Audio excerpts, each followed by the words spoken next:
มาอาศัยบ่ปาน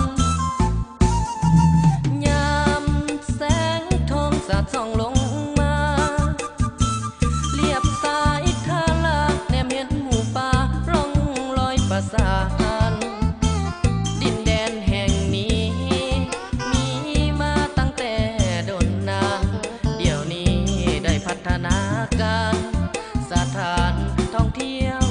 แสนงามตัดกวงสีน้ำนี้ดังก้อง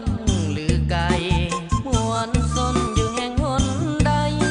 ต่างฝันใฝ่อยากไปด้วยกันได้มาเห็นแล้วแววดังดนตรีสวรรค์น้ำตูนน้ำตกประสานดังสวรรค์ปั้นแต่งลงมาลาขอลากับคืนถิ่นฐา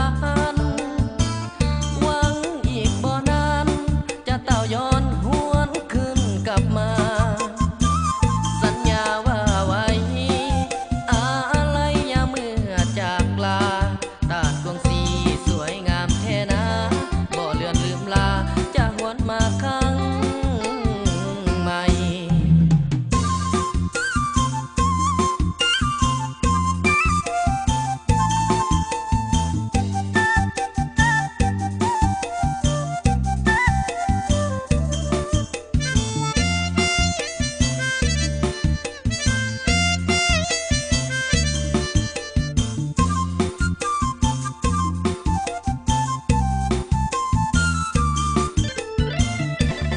ตัดกวงสี